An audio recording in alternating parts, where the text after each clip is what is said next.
Islamic ফাউন্ডেশনের মহাপরিচালক শাহ মোহাম্মদ আফজালের উদ্বোধনী বক্তব্যের মধ্য দিয়ে শুরু হয় মূল অনুষ্ঠান। এরপর প্রধান অতিথির বক্তব্যে নৌপরিবহন মন্ত্রী শাহজাহান খান বলেন, বিশ্বের বিভিন্ন দেশের মুসলমানদের চেয়ে বাংলাদেশি মুসলমানরা আল্লাহ ও তার রাসূলের প্রতি বেশি অনুগত।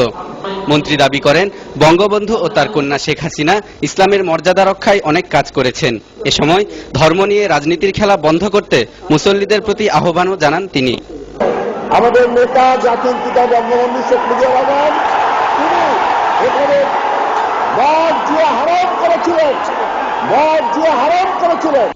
আমরা সেই মদ জুয়া হারাম আমরা এই বাংলাদেশে করেছিলাম।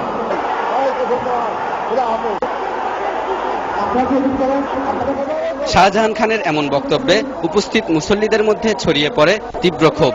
উত্তেজিত হয়ে তারা মন্ত্রীকে লক্ষ্য করে একের পর এক জুতা স্যান্ডেল নিক্ষেপ করতে থাকলে নৌমন্ত্রী মঞ্চ ছেড়ে দ্রুত বাইরে চলে যান।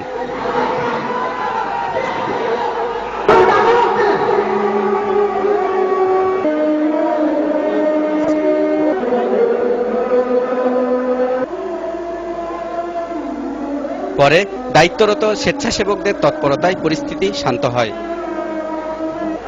তালহা ইবনে রেজা, ইসলামিক টেলিভিশন, ঢাকা।